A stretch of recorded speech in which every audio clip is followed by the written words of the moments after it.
The auction house smelled of old wood, dust, and ambition. Bodies pressed together in the narrow gallery, jostling for position near the front, where a mahogany lectern held the evening's crown jewel, a first-edition volume of Aristotle's Poetics, bound in calfskin with gold leaf lettering that caught the gaslight like a whisper of something holy. Cordelia Vythe had no business being here. She knew that the way she knew her own heartbeat, instinctively, reluctantly, completely. Her dress was 3 seasons behind the current silhouette. Her gloves had been mended twice at the left thumb, and the small notebook clutched against her chest contained 6 years of original translations from ancient Greek that no publisher in London would touch because no publisher in London believed a woman could read ancient Greek, let alone translate it with authority. But she was here because the Aristotle was wrong. She had spotted the listing in a catalog 3 weeks ago, and within moments of reading the description, her stomach had turned. The provenance was fabricated. The binding style belonged to an 1820s reproduction, not the 1650s printing the auction house claimed, and the dedicatory inscription, supposedly penned by a member of the Medici household, contained a grammatical error that no educated Italian of that century would have committed. Someone was about to pay a fortune for a forgery, and Cordelia could not stay silent about it. She had written to the auction house. Twice. Both letters had been returned unopened, with a note suggesting she direct her concerns to her husband or father. So she had come in person, wearing her mother's pearl brooch and her best imitation of confidence, prepared to stand in the gallery and raise her objection publicly before the bidding began. What she had not prepared for was the man standing directly in front of the Aristotle, blocking her path to the lectern with the unyielding certainty of a cathedral wall. He was tall enough that she had to tilt her head back, dark-haired, with a face that might have been carved from something unforgiving, granite or opinion. His coat was cut so precisely it could only be bespoke, and the signet ring on his right hand caught the light with the quiet authority of old money. He was examining the volume with one gloved hand, turning pages with the careful reverence of someone who understood what he was holding, or thought he understood. "Excuse me," Cordelia said, pitching her voice to carry over the murmur of the crowd. "You are standing in my way." He did not look up. "I am standing in everyone's way. That is rather the point of examining the lot before bidding. I am not here to bid. I am here to prevent a fraud." That got his attention. He turned, and she was struck by the sharpness of his gaze, blue so dark it bordered on gray, assessing her with the focused precision of someone accustomed to identifying value at a glance. His eyes moved from her face, to her mended gloves, to her outdated dress, to the notebook pressed against her chest, and she watched him reach a conclusion she had seen 100 times before. Pretty. Poor. Irrelevant. "A fraud," he repeated, his voice carrying an amusement reserved for indulging the delusional. "And you have evidence of this. It was not a question. It was a dismissal shaped like a question. I have 6 years of scholarship, fluency in ancient Greek and Latin, a working knowledge of Renaissance bookbinding techniques, and a dedicatory inscription that contains a dative case error no literate Italian of the 17th century would have made." She opened her notebook, finding the relevant page by touch alone. The provenance traces through the Hargrove collection, which was dispersed in 1809. But the binding adhesive uses a formula that was not commercially available until 1823. The gold leaf application is mechanical, not hand-pressed. And the inscription references a member of the Medici family who died 14 years before the supposed date of dedication. She delivered this without pausing for breath, without looking up from her notes, without registering the silence that had fallen around them, until she finished and raised her eyes to find not just the stranger staring at her, but half the gallery. The auctioneer, a thin man with spectacles and visible perspiration, moved toward them. The stranger had not moved. His expression had shifted from amusement to something sharper, more attentive, as if she had changed shape in front of him. "A pretty face will not save you here," he said, his voice low enough that only she could hear. "This room is full of men who will dismiss everything you just said because of who you are not. I am not relying on my face. I am relying on the evidence, which you have presented to a room that does not want to hear it." His gaze held hers, and she felt the weight of it like a hand on her shoulder, steadying and unsettling in equal measure. "You have just publicly accused this auction house of selling a forgery. Do you understand what happens next?" Before she could answer, the auctioneer reached them, his smile strained to the point of structural failure. "Ladies and gentlemen, I assure you, the provenance of this lot has been thoroughly verified. If this young woman has concerns, we would be happy to address them privately after the sale." "After the sale," Cordelia repeated. "After someone has paid thousands for a fake. Madam, I must insist." "She must insist louder," the stranger said. His voice had changed. The amusement was gone, replaced by something cold and commanding that made the auctioneer flinch. "Because I was about to bid on this volume, and I find myself suddenly reluctant." He took the notebook from Cordelia's hands before she could protest, scanning her notes with the speed of someone who read scholarly work the way most people read newspapers. His expression shifted again, surprise this time, genuine and poorly concealed. "These translations are yours?" he asked, glancing up. "They are not the point. They are very much the point." He turned to the auctioneer, holding the notebook open. "This woman has identified inconsistencies in the provenance, the binding materials, the inscription dating, and the gold leaf application. Are you prepared to address these concerns before proceeding?" The auctioneer's face had gone the color of old plaster. "Your Grace, I assure you." "Your Grace." The title rippled through the gallery.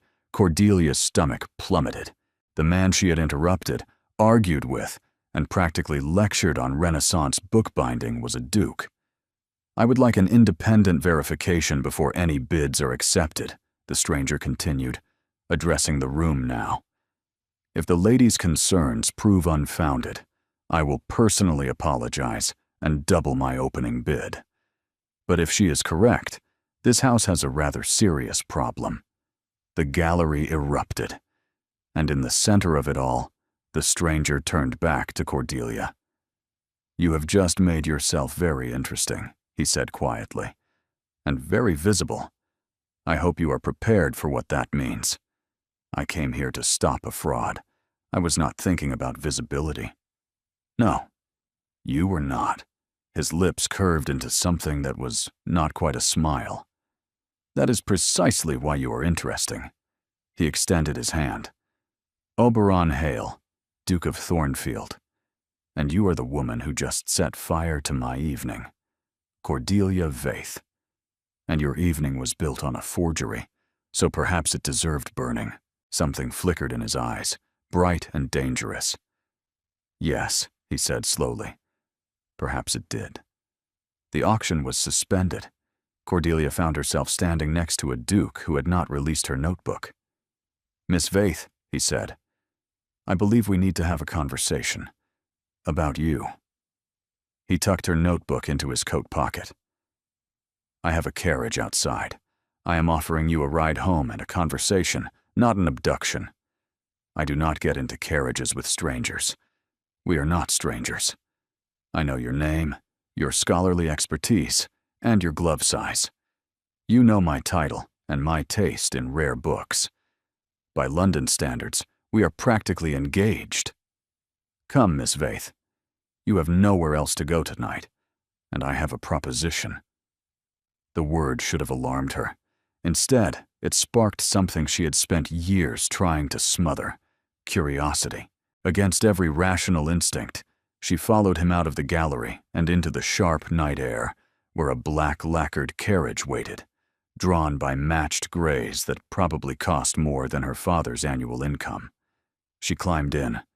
The leather seats were warm, the interior smelled of sandalwood and books, and the Duke of Thornfield sat across from her with her notebook still in his pocket, and an expression that suggested he was several moves ahead in a game she did not yet know she was playing.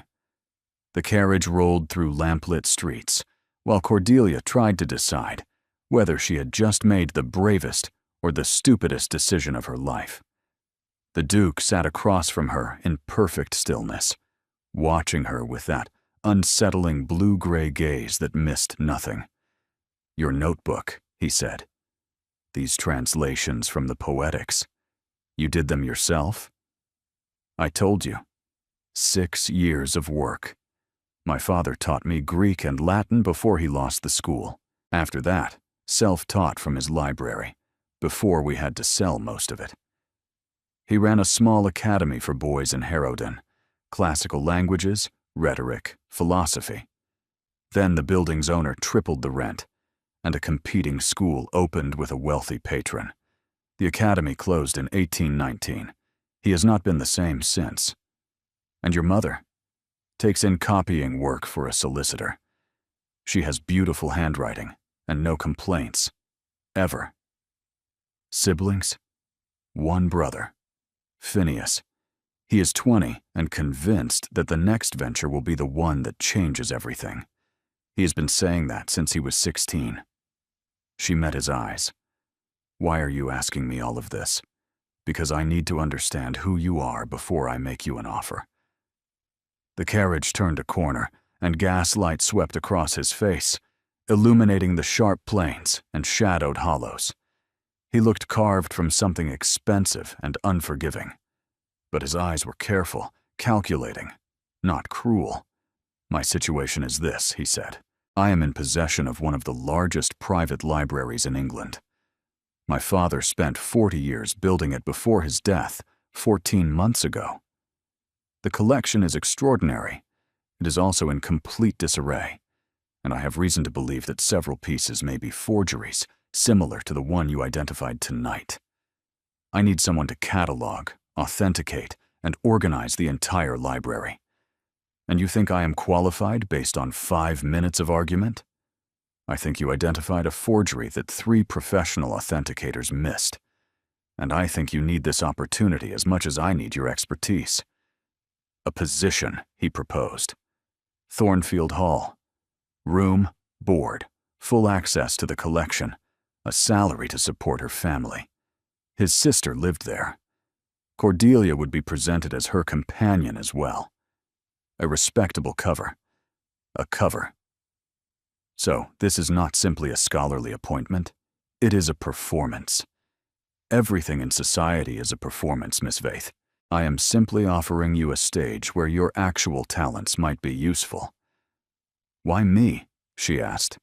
"You could hire any scholar in London, and every one of them would tell me what I want to hear rather than what I need to know. You told the truth in a room full of people who could destroy your reputation. That is rarer than any first edition." She took her notebook back, climbed down, and let herself inside. Her mother was still awake, bent over legal documents. "I found a forgery, a duke, and possibly a job." So Cordelia told her everything. Her mother listened completely, her hands folded around a cup of tea that went cold while Cordelia talked. "A duke," her mother said carefully, "offering you a position in his household. You are 24 years old, educated beyond your station, and you have never had the opportunity to use what you know. A man offering you that opportunity, especially now, that is not simply employment, Cordelia. That is temptation." To do what? To believe it can last. But her mother did not say no. And in the morning, Cordelia wrote a single line on her best paper. "I accept your offer, Your Grace. I will be ready by Saturday." The carriage arrived at 7 on Saturday morning. Cordelia's mother pressed ginger biscuits into her hands. Phineas carried her trunk and promised, with theatrical gravity, to challenge the Duke if he was terrible. Her father, sitting by the window with a book he was not reading, placed one hand on her head the way he had when she was small. "Do not let them make you less," he said. His voice was thin but certain. "They will try. The world always tries to make scholars less when they are women. You hold on to what you know, Cordelia. What you know is yours. No one can take it." She kissed his forehead and left before her composure cracked. When the carriage crested the final hill and Thornfield Hall appeared below, she stopped rehearsing the speeches she would never give. The house was vast in a way that suggested centuries of accumulation. Stone the color of warm honey, windows that caught the late afternoon sun and threw it back in sheets of gold, gardens rolling away toward woods and water. Mrs. Ainsley, the housekeeper, showed her to the blue suite, 3 times the size of her bedroom at home. Dresses were waiting in the wardrobe, selected by Lady Isabeau, who arrived moments later with the energy of a summer storm. Where the Duke was all sharp edges and controlled intensity, Isabeau was warmth given form. Perhaps 19, with chestnut hair pinned loosely, brown eyes that radiated immediate friendliness. "Oberon said you were brilliant and terrifying," Isabeau declared, clasping both of Cordelia's hands, which from him is the highest possible compliment, because he finds almost everyone boring and beneath notice. Over tea, Isabeau told her about their father, a writing accident. Very sudden. Oberon found him. He has not been the same since. He manages everything perfectly, but he does it like a machine. All function, no feeling. What he actually needs is to stop punishing himself for not being there when Father fell. The Thornfield Library occupied the entire east wing. 2 stories of shelves rose from floor to gallery, connected by a spiral staircase in dark iron. The smell was extraordinary: paper and leather and wood polish and the faint sweetness of old ink. And it was chaos. Beautiful, extraordinary chaos. Somewhere above 14,000 volumes, and those were only the ones that had been counted. She moved to the nearest shelf: a Venetian printing of Euclid, a French treatise on optics, a volume of Persian poetry with hand-painted illuminations. And that was only the first 3 feet. The Duke appeared in the doorway. His gaze moved from her face to the shelf she was touching, and something shifted in his expression. "I see you have found the library. I see a collection that has been loved more than it has been organized. That is not a catastrophe. It is an inheritance that needs someone to listen to it." His eyebrow rose. "Books do not speak, Miss Vaith. Every book speaks, Your Grace. You simply have to know the language." He warned her about the Dowager. "I suggest you bring your notebook. A pretty face will not save you with the Dowager Duchess of Thornfield. But I suspect you have something far more dangerous: the ability to be right." The Dowager Duchess of Thornfield arrived at 10:30. Isabeau warned Cordelia at the window. "She is early. She is never early. That means she has already heard about you and wants answers." Mrs. Ainsley appeared. "The Dowager Duchess requests Miss Vaith's presence in the morning room, immediately." The Dowager sat in a high-backed chair, her posture so perfect it made geometry look careless. Her eyes, the same dark blue-gray as her grandson's, but sharpened by decades, fixed on Cordelia. "You are 24 years old, the daughter of a failed schoolmaster, with no university credentials. Tell me why I should take you seriously." "Because I am right. And if your grandson's collection contains fakes, you need someone who can identify them before they embarrass this family publicly." She opened her notebook. "Since arriving yesterday, I have spent 4 hours in the library. I have identified 3 volumes with questionable provenance, 2 with binding inconsistencies, and 1 illuminated manuscript, whose pigment composition is almost certainly 19th century, despite being catalogued as 15th. The dowager read through the notes, her expression shifting through irritation, surprise, and grudging recognition. You found all of this in 4 hours. Your son built an extraordinary collection, Your Grace. But he trusted dealers who did not deserve that trust. My son was a brilliant man, she said. Brilliant and reckless with his heart. He married for passion and was rewarded with 20 years of happiness. Then she died, giving birth to Isabeau. 20 years of a man pouring everything into books, and his children, because the woman he loved was gone. She turned from the window, and Cordelia saw fear in her face. I will not watch that happen again. If you give him hope and then take it away, I will not forgive you. Do you understand what it means to be the person who makes a grieving man feel alive again? That is a responsibility, Miss Vaith, not a romance. And responsibilities have consequences. She swept from the room, leaving behind the scent of lavender water and a warning that felt like prophecy. Isabeau burst in moments later. You survived. She only threatens people she intends to keep around. She told me not to give your brother hope, and then take it away. Isabeau softened. She told our mother something similar, 30 years ago. Mother ignored her. Mother was right to ignore her. The days that followed established a rhythm that Cordelia found both comforting and quietly devastating. She rose early, breakfasted with Isabeau, while Oberon took his meal alone in his study, then spent the morning in the library, cataloging, sorting, and examining volumes with the methodical intensity that had made her father's students both love and fear him. The work was consuming. Each shelf revealed new treasures and new questions. A folio of botanical illustrations that might have been painted by a student of Redoubt. A collection of letters between 2 18th-century philosophers that had never been published.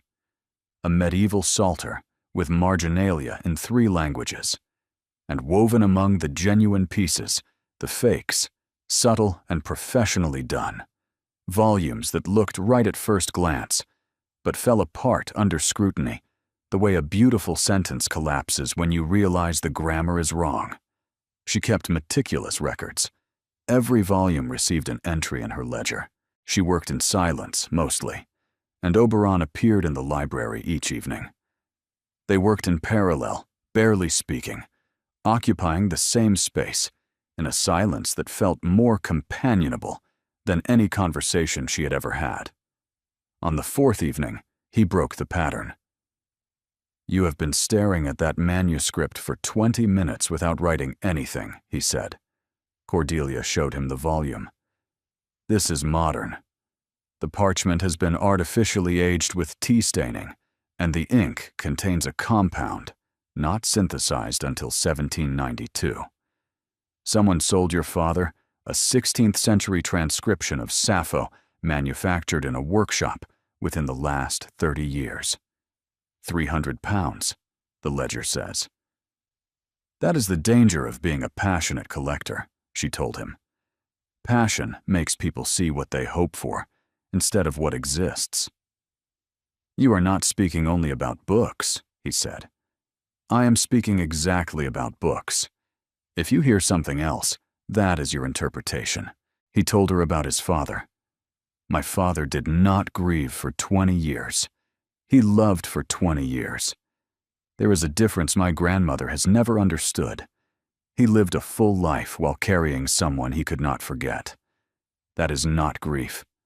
That is loyalty. His jaw tightened. I worshipped him. And I was in Scotland when he died, settling a boundary dispute that could have waited. I chose duty over presence, and I was not there when he fell from his horse. I was not there when he asked for me. Your father's library speaks for him, Cordelia said. Every volume he collected was an act of curiosity and hope. A man who builds a library of 14,000 books believes in the future. That is not the legacy of someone who wanted his son to drown in regret. He stared at her. Then he returned to his desk. When he picked up his pen, his hand was not quite steady. As she rose to leave, he spoke without looking up. Cordelia. It was the first time he had used her given name. Thank you for listening. The Whitmore exhibition was the first social event, and it began with a disaster. Isabeau had commissioned a gown of midnight blue velvet. Small sapphire drops adorned her ears. The dowager examined her and offered a single nod. Adequate, she said, which Isabeau translated as practically glowing praise. Oberon was waiting in the entrance hall. He wore formal evening clothes that made him look like a portrait come to life, all sharp lines and dark authority. His gaze swept over Cordelia once, quickly, and she saw something flash across his expression before he controlled it. Something that looked dangerously close to the way he looked at a rare manuscript he wanted to acquire. Shall we? He offered his arm to his grandmother first, as propriety demanded, and Isabeau took Cordelia's arm with conspiratorial warmth. The Whitmore Gallery was impressive despite the dowager's dismissal. Paintings lined the walls, sculptures occupied pedestals, and display cases held a rotating collection of antiquities and rare books. Cordelia's professional eye immediately began cataloging, assessing, categorizing. Two of the paintings were almost certainly misattributed. A Roman bust had a suspiciously modern chisel pattern, and the centerpiece of the book collection, a supposedly medieval book of hours, had margins that were too uniform for hand-cut vellum. She kept these observations to herself. Tonight was about social survival, not scholarly confrontation. Oberon introduced her to a succession of faces and titles. Lord Ashworth, who collected maps. Mrs. Pentland, who patronized young artists. The Hartwell sisters, who were kind and forgettable. Sir Reginald himself, who pumped her hand with moist enthusiasm and declared any friend of the Hales a friend of his. And then there was Lady Serena Blackwood. She arrived late, which Cordelia would learn was strategic, sweeping into the gallery in ivory silk with diamonds at her throat and the absolute certainty of someone who had never once wondered whether she belonged. She was stunning. Golden hair, gray eyes, the kind of bone structure that portrait painters spent careers trying to capture. She moved through the crowd with fluid grace, and people parted for her instinctively, drawn and wary in equal measure. Lady Serena. Isabeau's voice dropped to a murmur. She was the front-runner for Oberon before father died. Grandmother approved the match. Everyone assumed it was settled. Then the accident happened, and Oberon withdrew from society entirely. Serena waited 6 months, then began telling everyone she had ended things because he was too consumed by grief to be a proper husband. It was a lie, but a convincing one. So she is the rival. She is the threat. Isabeau's grip on her arm tightened. She is everything grandmother wants for Oberon. Titled, wealthy, connected, and beautiful. And she has never forgiven him for making her wait. Lady Serena reached them with the inevitability of weather. Your Grace. Her voice was honey over steel, warm on the surface with something unyielding underneath. How wonderful to see you in society again. We have all been so concerned. Your concern is noted, Lady Serena. Oberon's tone was courteous and completely flat. Serena's gaze shifted to Cordelia, and the assessment was immediate, thorough, and brutal. She took in the borrowed sapphires, the provincial seamstress's work, the absence of family jewels or social armor, and smiled the way a cat smiles at something small and manageable. And who is your companion this evening? Miss Cordelia Vaith. She is working with our family's library and staying at Thornfield as Isabeau's guest. A librarian. How original. Serena's smile widened. I did not realize you had developed an interest in academic staffing, Your Grace. Is Miss Vaith one of those delightful blue stockings one hears about? all Latin and opinions, and no sense of occasion? The insult was wrapped in silk, but its edges were sharp. Cordelia felt the cut and chose precision over silence. I do read Latin, Lady Serena. I also read Greek, some French, and enough Italian to navigate a Renaissance inscription. As for sense of occasion, I believe the occasion is an exhibition of Sir Reginald's collection, which I have been examining with great interest. She paused, letting the words settle. Have you had a chance to look at the Book of Hours in the center case? The illuminations are remarkable, though I confess I am curious about the vellum preparation.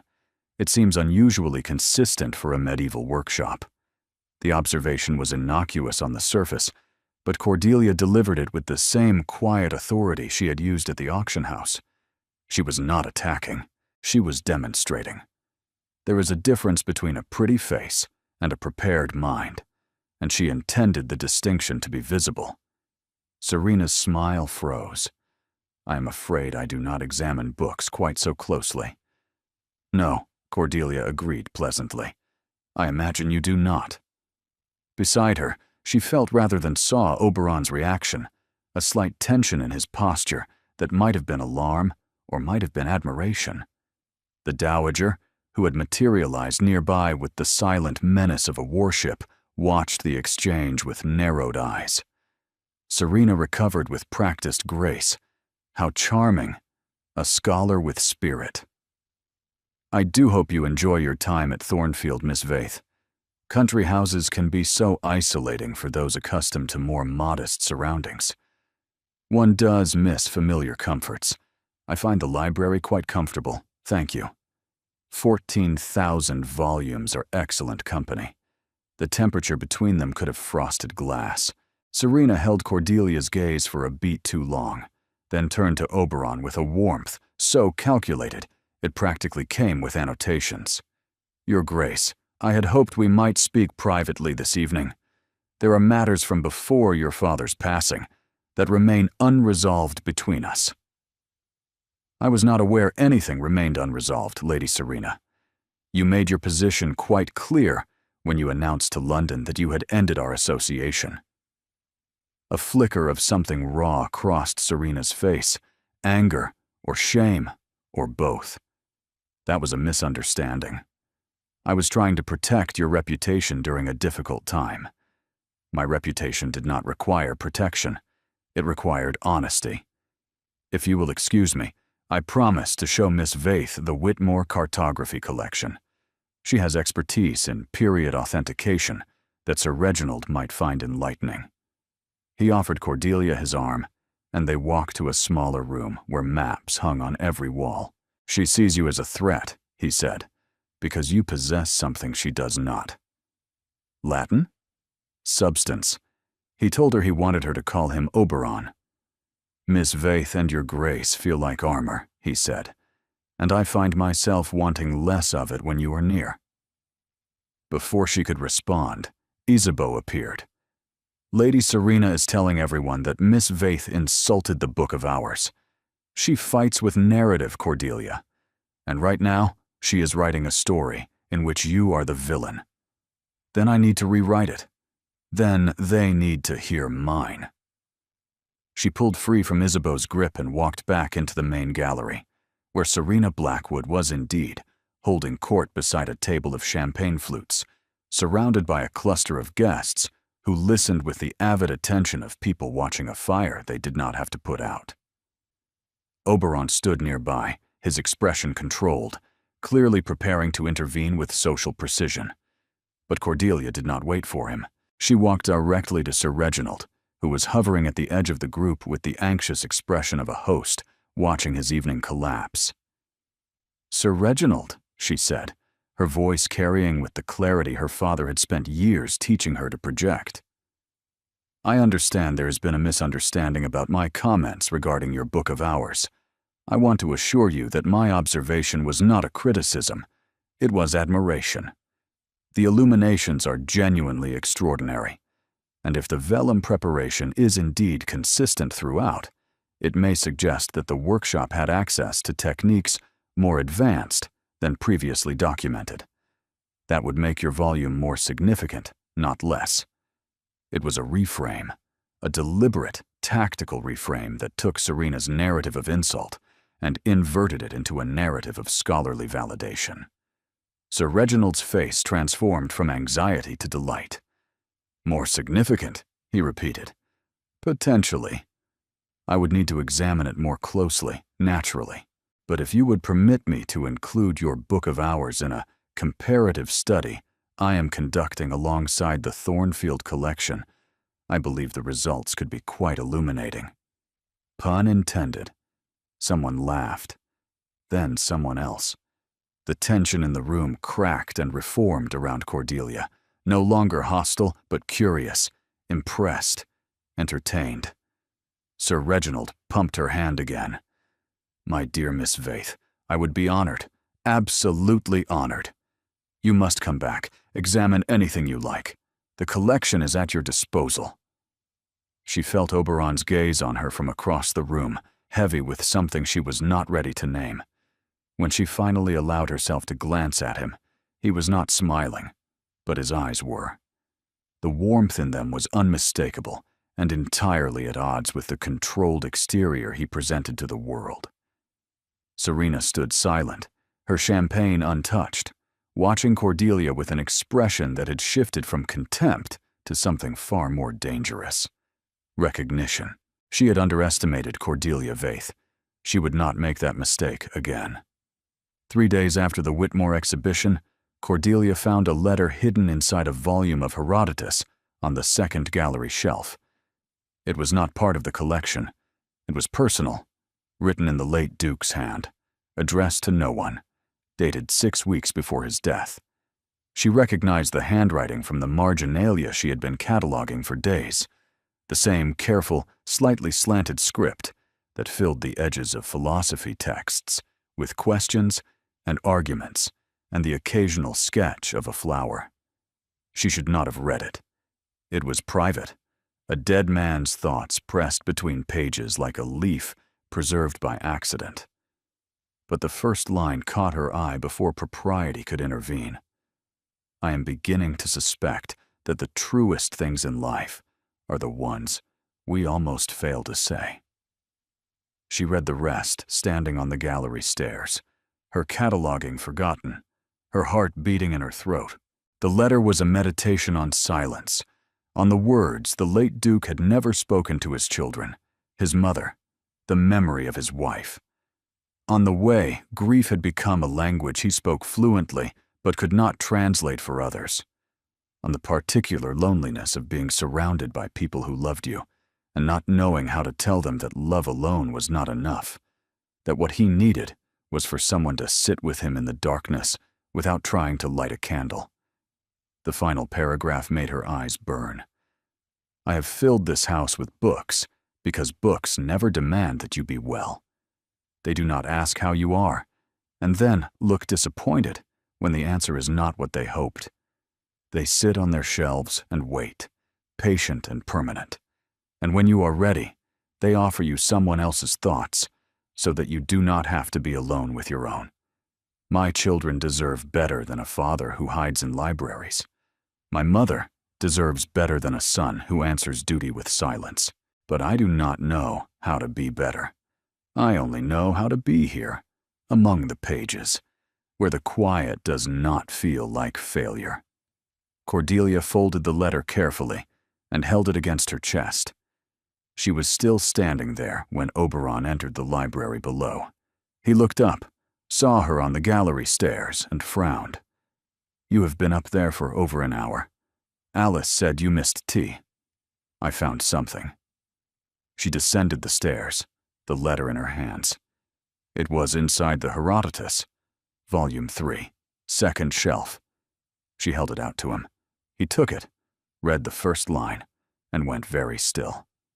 She watched him read the way she watched the weather change, with attention and respect for forces beyond her control. His face did not move.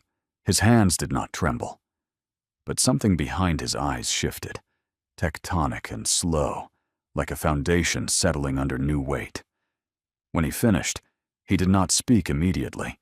He folded the letter along its original creases and held it the way she had, pressed against his chest, as if the paper itself contained warmth. "He never said any of this," Oberon said finally. His voice was rough. "Not to me. Not to anyone." Perhaps he could not. Perhaps the only way he could say it was to write it and hide it where someone would find it eventually. In the Herodotus, Oberon's laugh was broken. Father loved Herodotus. He used to say that history was just gossip with better sources. Cordelia smiled despite the ache in her throat. "He sounds like someone I would have liked very much. He would have liked you." Oberon looked at her, and the walls were down. Not cracked, not fractured, but genuinely absent, as if the letter had dissolved whatever compound held them in place. You would have argued about translations, and he would have loved every minute of it.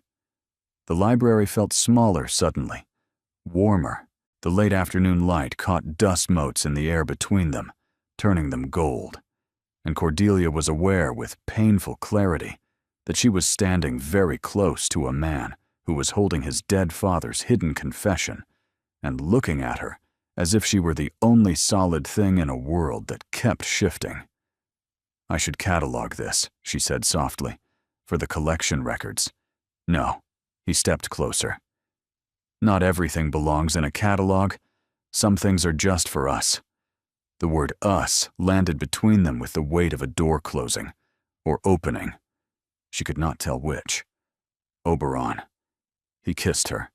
It was not sudden. It was not impulsive. It was deliberate, the way he did everything. His hand lifting to her jaw, his thumb tracing the line of her cheekbone, his mouth finding hers with the careful precision of someone who had thought about this moment and chosen it consciously. She tasted tea and something warmer, felt the slight roughness of his jaw against her skin, heard the sound he made when she kissed him back, a low exhale that sounded like relief, like breathing after holding your breath for a very long time. When they parted, his forehead rested against hers, and his hand remained on her face, gentle and warm.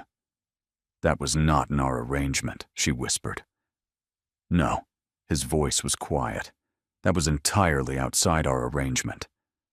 "What do we do now?" "I do not know." He pulled back enough to look at her, and his expression was raw in a way she had never seen. "I know what I want. But what I want and what is wise are not the same thing.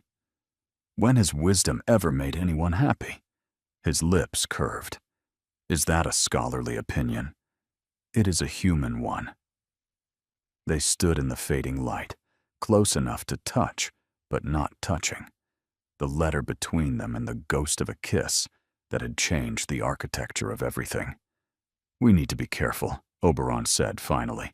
"My grandmother, Serena, society. If this becomes public before we understand what it is, they will use it against you. Against us. I know. And I will not let that happen. Whatever this is, whatever it becomes, I will protect it. I give you my word." She believed him. That was the most frightening thing of all. The careful equilibrium lasted 11 days before Isabeau cornered Cordelia in the morning room. "Something has changed between you and Oberon. He smiled at breakfast yesterday." Smiled. He has not smiled at breakfast in 14 months. "You are more than his librarian," Isabeau said, "and everyone in this house knows it. If I can see it, grandmother can see it. And if grandmother can see it, Serena will hear about it within the week." On the 12th day, Serena arrived at Thornfield uninvited, bringing her mother, Lady Blackwood. In the drawing room, Serena offered false apologies, while Lady Blackwood delivered the real attack. Professional.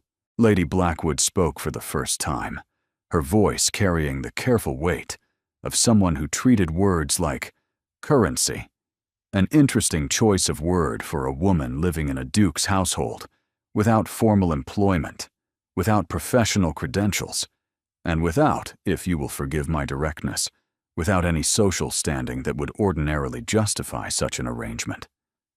The room temperature dropped. Cordelia felt Isabeau's hand tighten on hers. "Miss Vaith is my companion," Isabeau said, her voice carrying an edge Cordelia had never heard from her, "and the finest classical scholar any of us has ever encountered. Her credentials are her work, which speaks for itself. Work conducted inside your brother's private library." Lady Blackwood's smile was thin. "Unchaperoned, I presume, during those long evening hours when the household has retired. You must understand how that appears, Lady Isabeau, to those of us who care about propriety." The accusation was not subtle. It landed in the room like a blade driven into a table, vibrating with intent. Oberon turned from the window. His voice was quiet, which Cordelia had learned was far more dangerous than his voice raised. "Lady Blackwood, if you have come to my home to impugn the character of a woman under my family's protection, I suggest you reconsider. The library door remains open during every working hour. The household staff can attest to Miss Vaith's conduct, which has been beyond reproach. If you have heard rumors to the contrary, I encourage you to consider their source." His gaze moved to Serena, and the implication was unmistakable. Serena's composure flickered. "I have said nothing, Oberon. You rarely need to. You are remarkably skilled at ensuring others say things for you." The drawing room felt like a battlefield after the first volley. Smoke and silence, and the sound of positions being reassessed. The dowager sat very still, her expression unreadable, and Cordelia realized with a sinking feeling that the older woman had not spoken in defense of her, had not confirmed Isabeau's claims, had simply watched. That silence was louder than any accusation. Lady Blackwood stood, smoothing her skirts. "We have taken enough of your time. Come, Serena. We are expected at Lattimore before dark." She paused at the door. "I do hope Miss Vaith enjoys the remainder of her stay at Thornfield, however long it lasts." They swept out, and the room exhaled. "Well," Isabeau said into the silence, "that was a declaration of war." "It was a warning shot," Oberon corrected. "The war comes later." He turned to Cordelia, and his expression cracked just enough for her to see the worry underneath. "Are you all right?" "I'm fine." But she was not fine. She was calculating, running through the implications with the same methodical precision she applied to provenance records and binding analysis. Lady Blackwood had come to establish a narrative. Librarian with no credentials, no standing, no chaperone, living intimately in a duke's household. It did not matter that the narrative was false. It mattered that it was plausible, and plausibility was all society needed to destroy a reputation. She looked at the dowager, who had still not spoken. "Your Grace," Cordelia said, "you did not defend me." The room went very quiet. The dowager met her eyes, and Cordelia saw something unexpected. Not hostility, not disapproval. Sorrow. "I did not defend you," the dowager said carefully, "because defending you would confirm that there is something to defend. If I had spoken in your favor, with the same heat as Oberon, Lady Blackwood would have left this house certain that my grandson's attachment to you is personal, not professional. My silence was protection, not abandonment." "It did not feel like protection," Cordelia said. "No," the dowager's voice softened marginally. "I imagine it did not. But the truth, Miss Vaith, is that Lady Blackwood is not wrong about appearances. You are living in my grandson's home. You spend your evenings in his library. You are becoming entangled in a situation that will not end cleanly, regardless of how it ends." She paused. "I told you this would happen. I told you the moment you became more than a librarian, it would cost you. And now you must decide whether the cost is worth paying. Cordelia looked at Oberon, whose face was carefully neutral, but whose eyes burned with something he was fighting to contain. She looked at Isabeau, who was gripping her hand so tightly it hurt. She looked at the Dowager, whose warning from the first day echoed in her memory like a bell struck twice. If you give him hope and then take it away, I will not forgive you.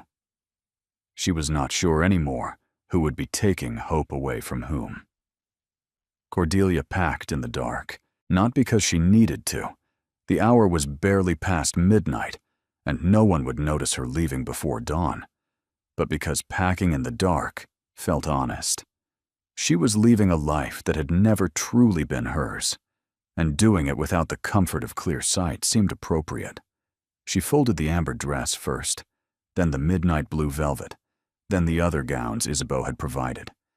She placed them in the wardrobe rather than her trunk. They were borrowed, like everything here. The sapphire earrings went into their box on the dressing table. The writing paper, unused, went back into the desk drawer.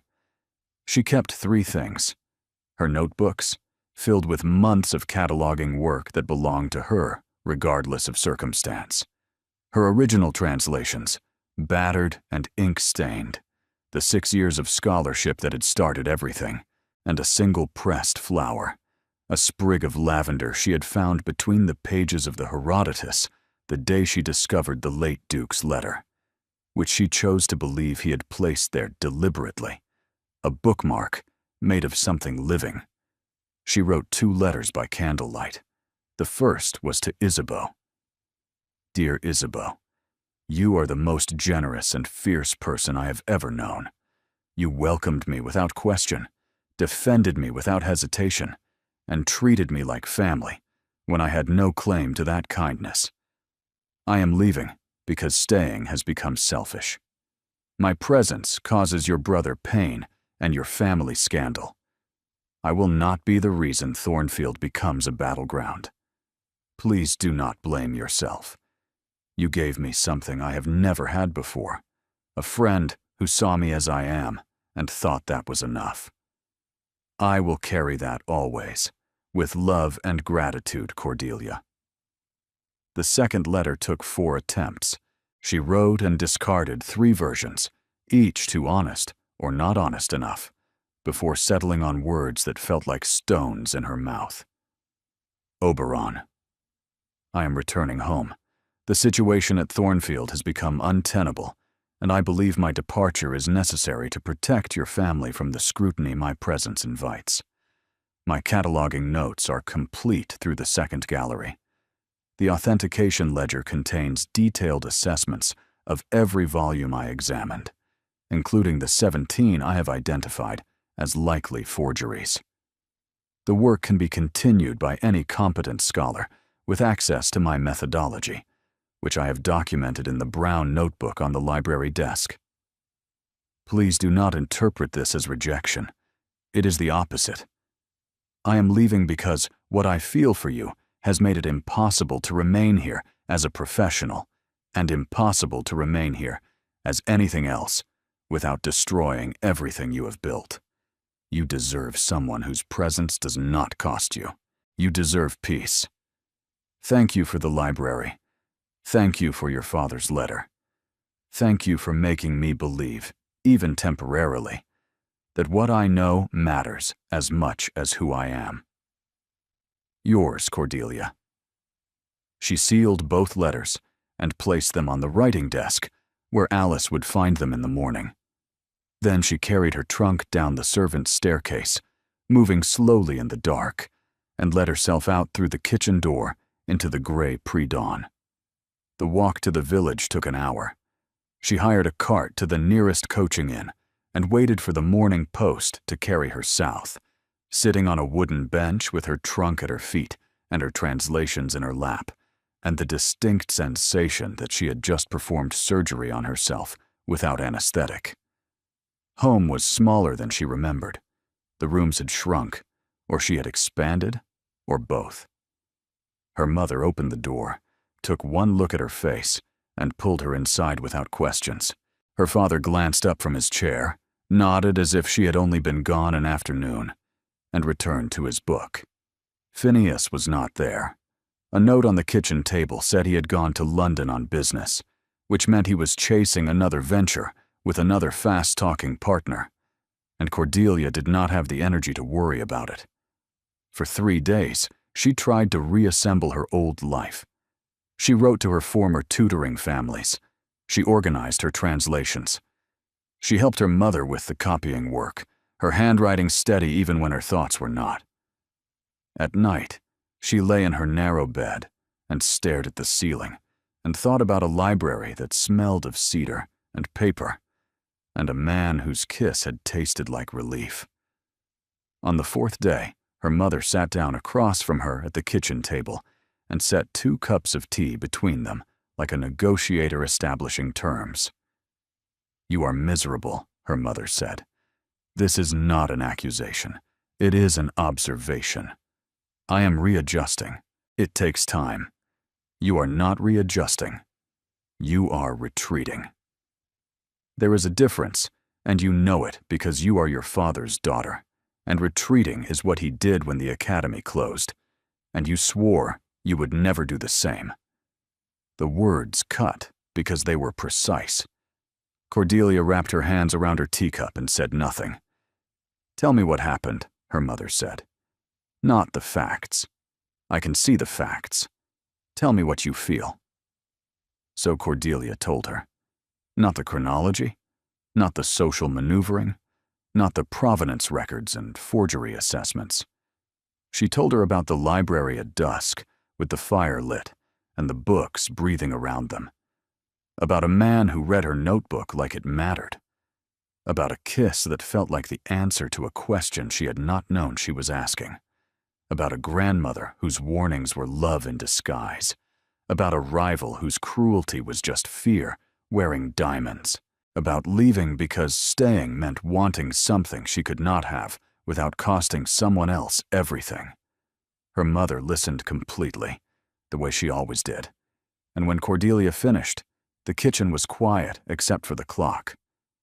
"You left to protect him," her mother said. "Yes. And who protects you?" Cordelia's composure cracked. The tears came silently, the way she had learned to cry, without sound, without fuss, without burdening anyone with the mess of her feelings. Her mother moved around the table and held her, and Cordelia let herself be held the way she had, not since she was a child, completely and without pretense. "You have spent your entire life being strong for this family," her mother murmured against her hair. "Being clever, being useful, being the one who holds things together. When do you get to be the one who is held? I am fine. You are not fine. And that is allowed, Cordelia. Being not fine is allowed. Running away from the one person who sees you, who truly sees you. That is not strength. That is fear pretending to be wisdom. It is not that simple." "No." Her mother pulled back, holding Cordelia's face in her hands. "It is not simple. But since when has anything worth having been simple? Your father and I had nothing when we married. Nothing but his books and my stubbornness, and the absolute certainty that we would rather struggle together than be comfortable apart. Was it easy? Never. Was it worth it? Every single day." She kissed Cordelia's forehead and stood. "I cannot tell you what to do, but I can tell you that the woman who walked into an auction house and told the truth to a room full of powerful men is braver than the woman sitting in this kitchen telling herself she is not enough." Cordelia sat alone for a long time after her mother left. The tea grew cold. The clock ticked, and somewhere inside the careful architecture of logic and self-protection she had built, something fundamental shifted. The carriage arrived on the 5th day. Not a hired coach, not a public post.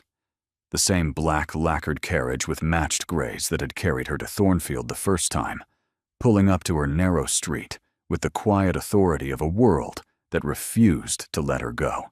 Phineas opened the door before Cordelia could reach it which told her immediately that her brother had been involved in whatever was about to happen. He stood on the front step with the strained expression of someone who had been sworn to secrecies and was finding the obligation physically painful. "There is someone here to see you," he said. Cordelia's heart slammed against her ribs. She walked past him into the small parlor, expecting Oberon, preparing herself for Oberon, and found Isabeau. The younger woman stood in the center of the room, still wearing her traveling cloak, her face flushed from the journey, and her eyes bright with something fierce and determined. She held a leather portfolio in her hands, and when she saw Cordelia, her expression cycled through relief, anger, and love in rapid succession.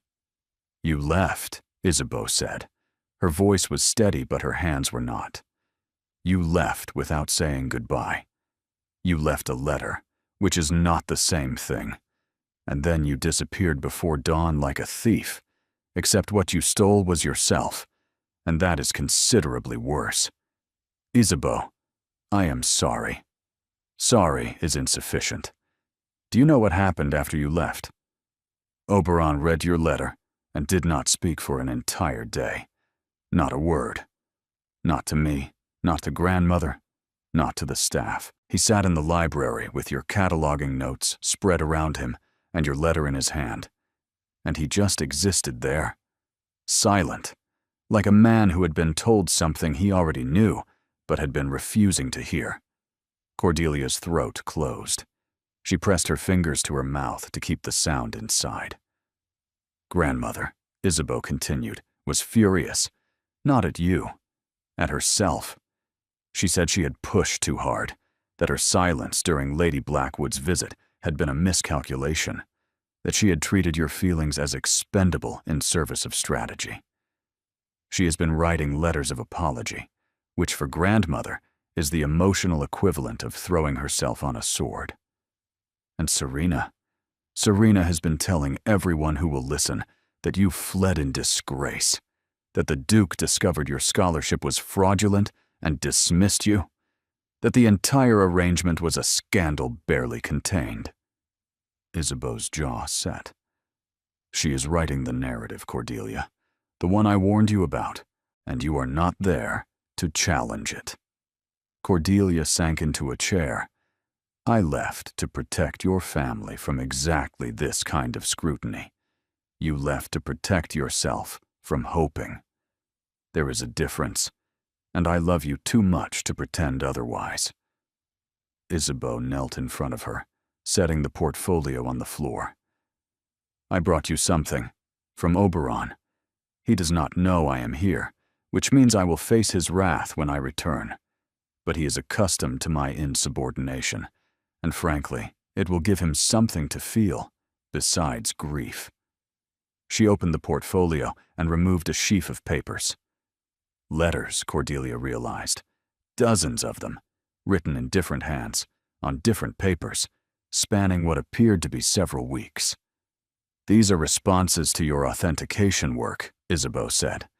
After you left, Oberon sent your methodology notes and your forgery assessments to 6 different scholars at Oxford and Cambridge. He did not tell them the analysis was performed by a woman. He simply submitted the work and asked for peer review. Cordelia's hands trembled as she took the letters. She read them one by one, her vision blurring. Exceptional rigor. Methodology unprecedented in its thoroughness. The identification of the Sappho forgery alone represents a significant contribution to the field of manuscript authentication. Whoever conducted this analysis possesses a command of classical languages and material science that would be an asset to any academic institution in Europe. I would very much like to meet the scholar responsible for this work. She read them all, then read them again, and then set them down on her lap and pressed both hands over her face, because the magnitude of what Oberon had done was crashing over her like a wave. He had not sent scholars to replace her. He had sent her work into the world under conditions where it would be judged on its merits alone, stripped of gender, stripped of class, stripped of every social barrier that had stood between Cordelia Vaith and recognition for her entire life. He had given her proof, not of his feelings, though those were implicit in every page. Proof that she was right, that her scholarship was real, that the thing she carried inside her, the knowledge and precision and relentless commitment to truth, was not a fantasy or a hobby or a pretty trick. It was extraordinary, and the best minds in England agreed. "Why did he do this?" she whispered. "Because he loves you," Isabeau said simply, "and because he knows that what you need is not a duke or a house or a position in society.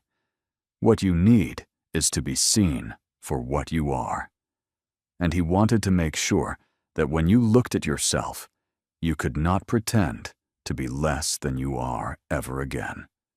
Cordelia wept, not silently this time, not the controlled, considerate tears she had learned to produce. She wept with her whole body, grief and gratitude, and the terrible relief of being known, truly known, by someone who had turned his considerable power not toward possessing her, but toward proving her.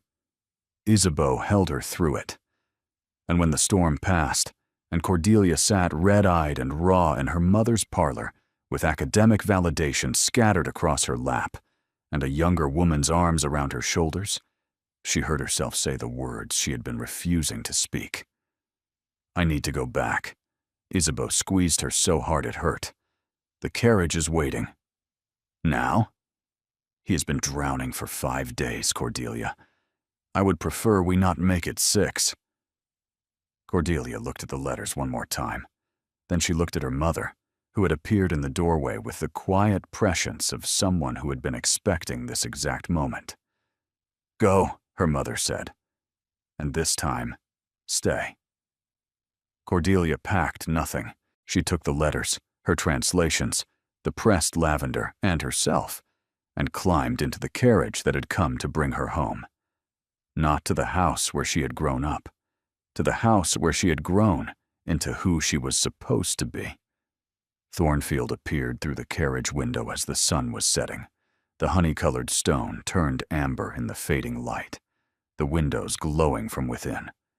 Cordelia's heart hammered so violently she could feel it in her fingertips. Isabeau touched her hand.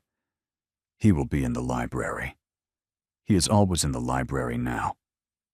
Cordelia walked through the entrance hall, past the portraits of Hale ancestors who watched with their usual aristocratic judgment, past Mrs. Ainsley, who pressed a hand to her heart and said nothing, past Alice, who actually did cry, and opened the library doors.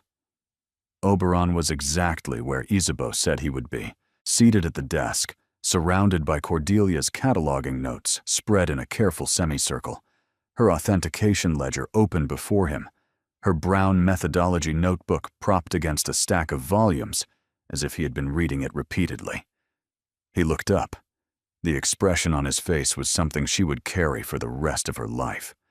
Not relief, not joy, not the careful control she had grown accustomed to seeing. It was recognition, the look of a man who had been searching for something and found it walking through his door. "You came back," he said.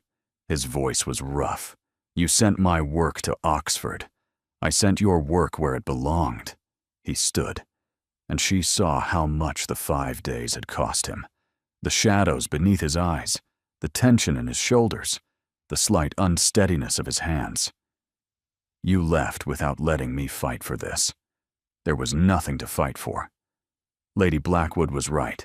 My presence here was indefensible.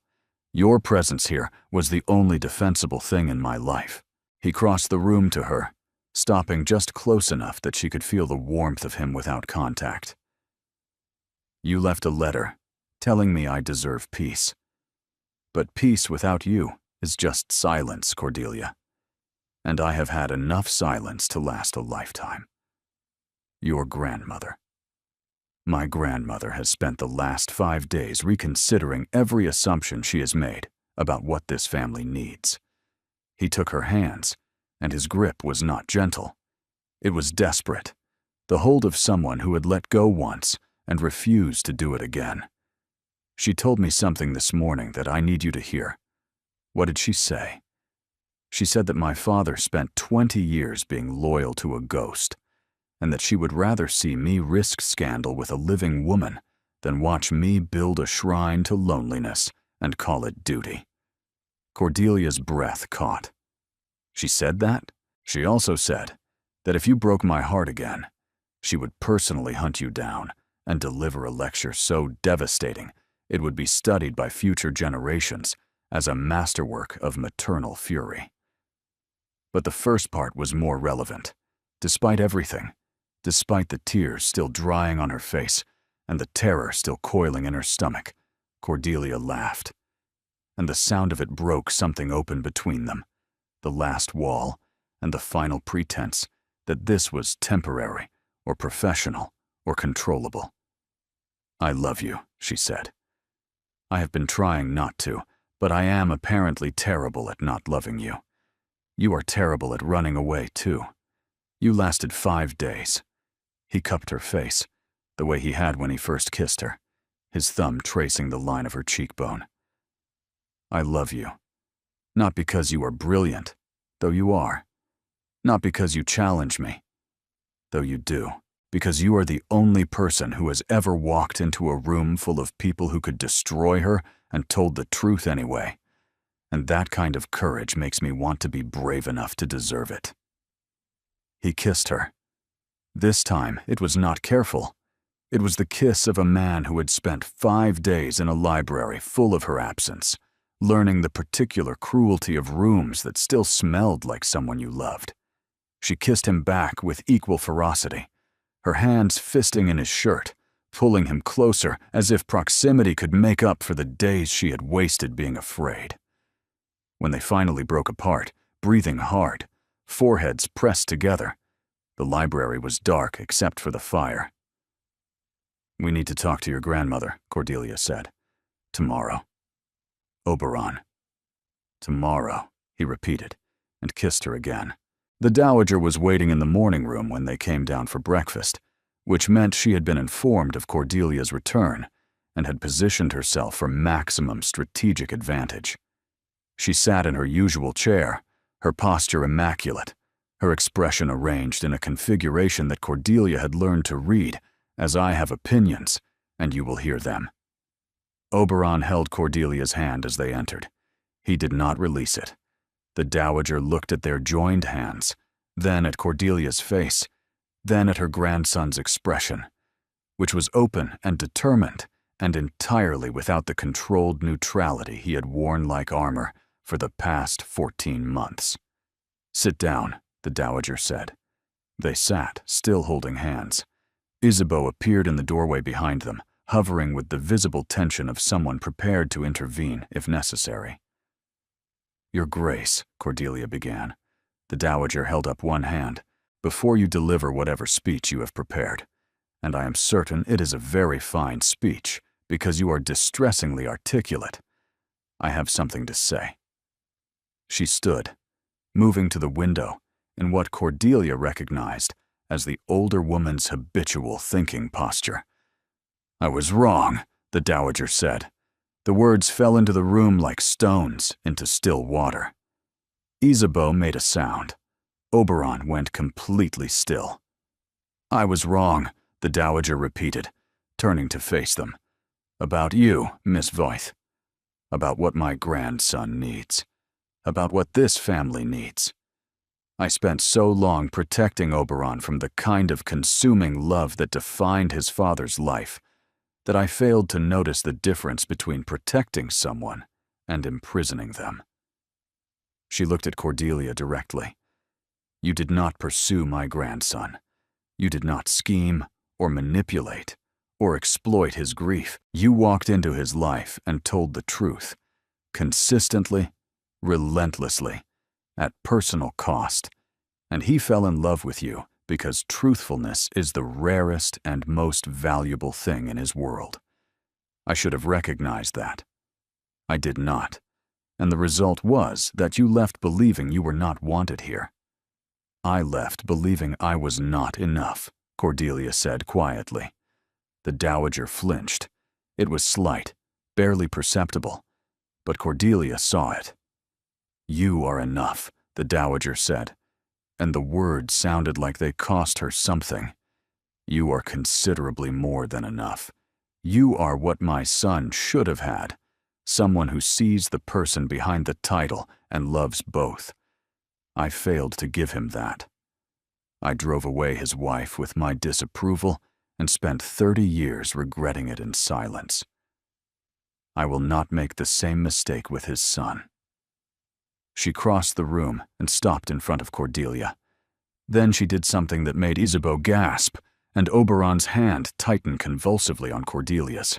The Dowager Duchess of Thornfield took Cordelia's free hand in both of hers and held it. "If you will have us," she said, her voice carrying a tremor that Cordelia had never heard before, "this family would be honored to call you one of its own." Cordelia could not speak. She looked at Oberon, whose eyes were bright with unshed tears. She looked at Isabeau, who was openly crying in the doorway. She looked at the Dowager, whose hands were warm and surprisingly gentle, and shaking with the effort of vulnerability. "I would be honored," Cordelia whispered. "More than I can say." The Dowager nodded once, released her hand, and straightened with visible effort. "Good. Now, we have work to do. Lady Blackwood's narrative must be dismantled before it takes root. Serena's lies need to be countered publicly. And if my grandson intends to marry a scholar, we are going to ensure that every drawing room in England knows exactly how brilliant she is before anyone has the chance to call her unsuitable." She began pacing, her tactical mind already engaged. "The Lattimore Ball is in 10 days. It is the last major event of the season. Everyone will be there. We will use it." "Use it how?" Oberon asked. "Your grandmother is right," Cordelia said, standing. "Serena has been writing the narrative. At the Whitmore exhibition, I reframed her story once. I can do it again. But this time, I need more than a clever observation about vellum. I need the academic endorsements. I need the Oxford letters. I need the evidence laid out so clearly that no one can dismiss it as a duke's infatuation with a pretty face." Oberon looked at her with an expression that was equal parts admiration and alarm. "You want to turn a ball into a scholarly defense. I want to turn a ball into a demonstration." Cordelia's chin lifted. Lady Serena said a pretty face would not save me. She was right. But she underestimated what would. The 10 days before the Lattimore Ball were a controlled frenzy. The Dowager leveraged every social connection she possessed, which was approximately all of them. Invitations were secured, conversations were seeded, and a quiet but persistent counter-narrative began circulating. The Duke of Thornfield's librarian was not a scandal, but a prodigy. Isabeau commissioned a gown from a London modiste who owed the Hale family a favor. Deep emerald silk, with gold thread at the bodice and sleeves, elegant and striking, and designed to make an entrance that could not be ignored. Oberon, for his part, did something that surprised everyone, including himself. He wrote to Sir Reginald Whitmore and asked him to attend the Lattimore Ball as his personal guest, bringing with him the authenticated Book of Hours and a willingness to discuss, publicly, the scholarship that had led to its reappraisal. Sir Reginald accepted with enthusiasm that bordered on the evangelical. On the night of the ball, Cordelia stood before the mirror in the blue suite and barely recognized the woman looking back.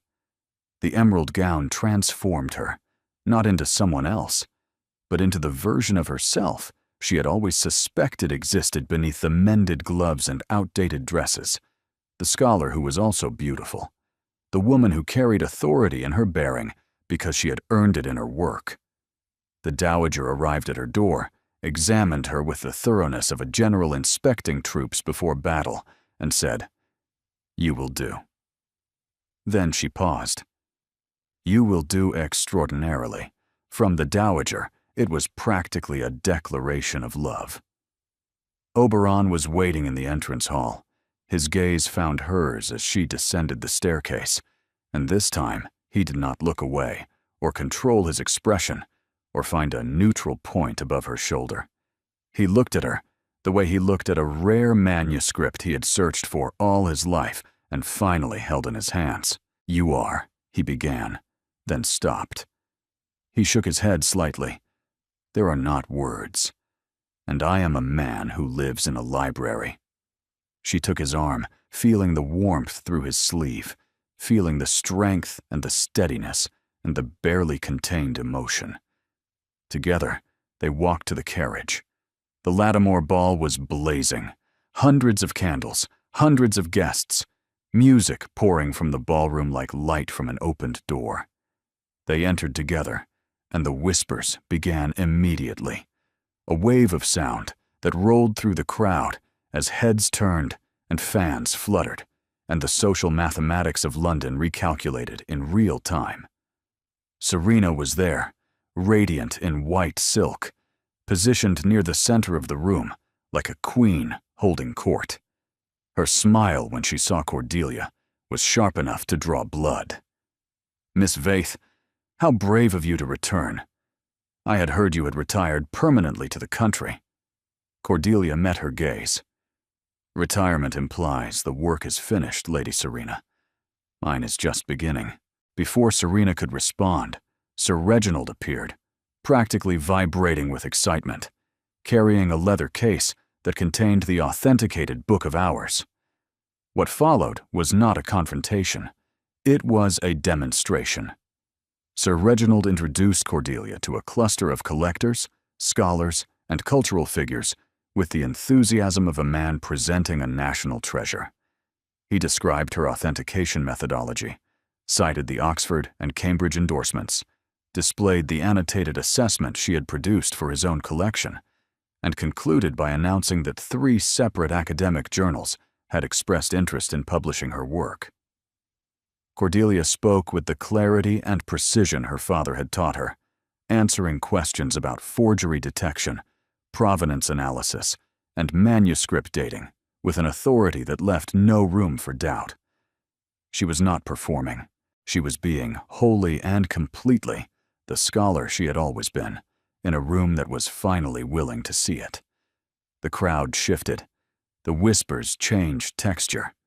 What had been scandal became fascination. What had been doubt became curiosity. And what had been dismissal became, slowly, and then all at once, respect. Oberon watched from across the room, and when their eyes met, he smiled. Not the controlled curve she had seen at dinners and social obligations. A real smile, warm and proud, and so full of love that she felt it across 30 feet of ballroom like sunlight breaking through cloud. When the orchestra began a waltz, he crossed the room to her without hesitation. He did not ask with words. He simply extended his hand, and the gesture was so familiar, so reminiscent of the first time he had offered his hand at the auction house, that her breath caught. She placed her hand in his. They took the floor. This time, she did not think about steps or form, or the eyes watching from every corner. She let the music carry them, let his lead guide her, let herself trust completely in the man who had sent her work to Oxford, because he believed she deserved to be seen. "I want to ask you something," Oberon said as they turned across the floor. "Now, in front of everyone, I have spent 14 months hiding from life. I am finished hiding." He stopped in the center of the ballroom. The music continued, but they stood still, and the other dancers gradually slowed and stopped around them as the weight of the moment became apparent. Oberon took both her hands. "Cordelia Vaith," he said, his voice carrying across the sudden hush. "You walked into my life and told me the truth when everyone else was selling me lies. You cataloged my father's legacy with more care than anyone has shown this family in years. You stood in rooms full of people who wanted to diminish you and refused to be diminished. You taught me that courage is not the absence of fear, but the decision that truth matters more than comfort. His voice roughened. I do not deserve you. I am a man who hid in ledgers and called it duty, who let grief become a wall instead of a window, who almost lost the most extraordinary person I have ever known because I was too afraid to say what I felt when it mattered. He released one hand and reached into his coat pocket, producing a ring she had never seen, a sapphire flanked by small diamonds, old and beautiful and clearly an heirloom. This was my mother's, he said. My father kept it in his desk for 20 years. He told my grandmother it was too precious to put in the family vault. I think he was waiting for someone worthy of it. He looked at her, and his eyes held nothing back. Will you marry me? Not because society expects it, not because my grandmother approves, not because it is convenient or strategic or sensible. Will you marry me because you love me, and because I love you, and because every book in that library makes more sense when you are the one reading it? The ballroom was silent. 300 people held their breath. Cordelia looked at the ring, at the man kneeling before her, at the life he was offering. A life she had never dared to want. A life built not on borrowed finery or temporary arrangements, but on truth, on scholarship, on the fierce and terrifying conviction that love was worth every risk it demanded. Yes, she said. Her voice was clear and strong and carried to every corner of the room. Yes, because you are the only person who ever looked at my notebook and saw life's work instead of a hobby. Yes, because you sent my scholarship to Oxford when you could have simply asked me to stay. Yes, because you make me brave, and I intend to spend the rest of my life returning the favor. He stood and kissed her in front of 300 witnesses, and the ballroom erupted. The noise was extraordinary. Applause and gasps and laughter, and at least one scandalized shriek from Lady Blackwood's direction. Isabeau was crying openly. Sir Reginald was applauding so enthusiastically, he nearly dropped the Book of Hours. And the Dowager, standing at the edge of the crowd in her charcoal silk, allowed herself a single, luminous smile. She raised her champagne glass an inch, the smallest toast, the quietest approval, and it was the most beautiful thing Cordelia had ever seen. 4 months after the Lattimore ball, Cordelia sat in the Thornfield Library, officially hers now in every way that mattered, cataloging the final shelf of the upper gallery. The work had taken longer than estimated. 14,000 volumes, 17 confirmed forgeries, 230 pages of authentication notes, and 1 published paper in the Journal of Classical Antiquities that had been cited 11 times in its first month. Her name, her real name, attached to scholarship that could not be dismissed or attributed to someone else. She was reaching for a volume on the top shelf when her fingers touched something that was not a book. An envelope, tucked behind a row of philosophical treatises, sealed with wax that bore the Hale family crest. She pulled it out carefully. The paper was heavy, expensive, slightly yellowed with time. The handwriting on the front was the late Duke's. For whoever loves my son enough to find this. Her hands trembled as she broke the seal. My dear stranger, if you are reading this, then my son has done something I hoped for, but dared not expect. He has let someone into the library, not as a visitor, not as a guest, but as someone who belongs here, among the books and the silence and the particular brand of loneliness that runs in this family, like an heirloom nobody asked for. I have hidden letters throughout this collection, in the volumes I love most, in the places where I spent my happiest hours. Consider them a treasure hunt, or a confession, or the ramblings of a man who could never quite say what he meant to the people who needed to hear it. This one is for you, whoever you are. My son will be difficult. He learned control from his grandmother and stubbornness from me, and emotional unavailability from watching both of us handle grief with silence instead of speech. He will bury himself in work. He will mistake duty for living. He will push you away and then be devastated when you go. But he will also hand you a book and tell you it should be read rather than preserved. He will remember what you said about poetry 3 weeks after you said it. He will stand in a room full of people and look only at you. And in that look, you will see everything he cannot say, which is vast and tender and more than he knows what to do with. Love him anyway. Love him despite the walls and the silence and the infuriating composure. Love him because underneath all of it is a boy who lost his mother before he could know her and is terrified of losing anyone else. And if you can, if it is not too much to ask of a stranger I will never meet, tell him that his father loved him, not in the way of duty or legacy or expectation, in the way of sitting in a library at midnight, writing letters to a future he cannot see, hoping that someone, somewhere, will read these words and know that the man who wrote them believed in love even when it cost him everything. Be brave, both of you. The books will wait. Life will not. With hope, Edmund Hale. Cordelia read the letter 3 times. Then she sat on the gallery floor, surrounded by 14,000 books and the ghost of a man who had loved his son the way he loved his library, passionately and silently, and with the absolute faith that someone would eventually come along who understood the language. She was still sitting there when Oberon found her, as he always did, drawn to the library the way he was drawn to her, by instinct and need, and the quiet certainty that this was where he was supposed to be. "What is it?" he asked, climbing the stairs to the gallery. "What have you found?" "Another letter. From your father."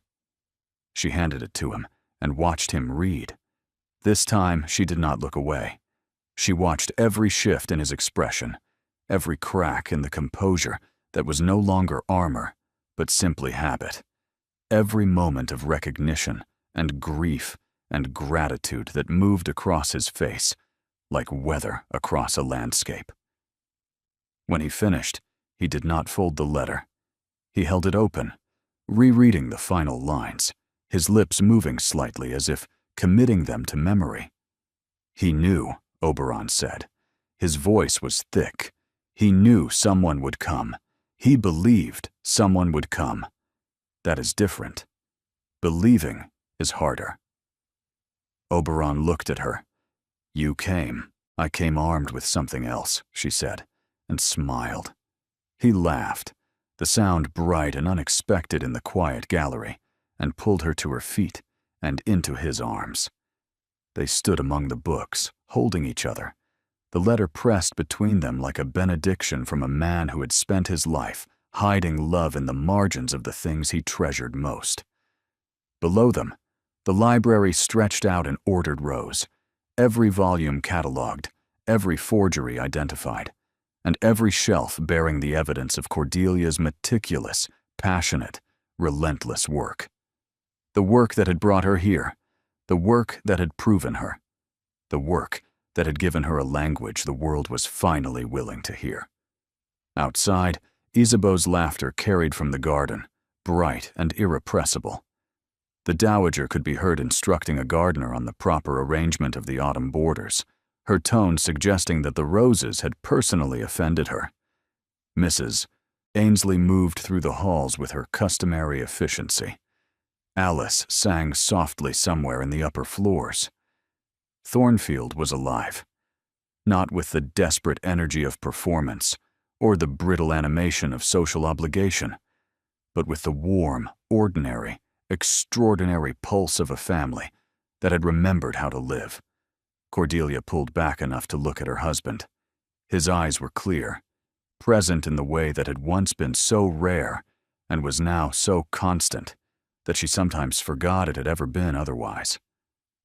"I love you," she said, in case the 14,000 books and the published paper and the marriage certificate have not made that sufficiently clear. "I require daily confirmation. I am emotionally needy. My grandmother says so. Your grandmother says many things. Most of them are correct. He kissed her forehead, then her nose, then her mouth, and the kiss tasted like tea, and home, and a sweetness that belonged to a life that had been chosen rather than endured. They never stopped finding letters. Every few months, a new one would appear, tucked into a volume Cordelia had not yet reached, waiting with the patient certainty of a man who believed that love outlasted silence. Each letter was different. Some were philosophical, some were funny. One was simply a list of his favorite words, which included luminous, persimmon, and the sound Oberon makes when he is pretending not to laugh. One was a recipe for a cake that his wife had loved, written from memory, with the note I have probably gotten the measurements wrong, but the principle is affection, which cannot be measured. Cordelia kept them all in a box made of cedar, beside the pressed lavender from the Herodotus, beside her original translations that had started everything, beside a pretty face will not save you, and the extraordinary truth that what had saved her was something else entirely. Knowledge, courage, the willingness to stand in a room and tell the truth, and the improbable, magnificent, terrifying discovery that sometimes, if you are brave enough, the truth is that you are loved. Thank you for being here.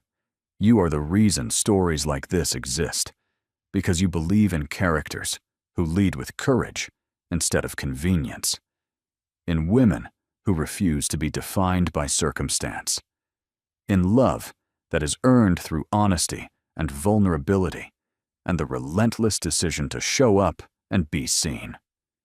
Your presence in this space matters. Your engagement shapes what comes next.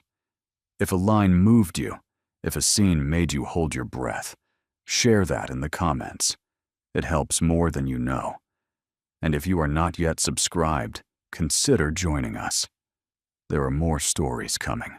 Stories of depth and heart and characters who fight for the lives they deserve. Thank you for listening. Thank you for staying until the end. You make this worth telling.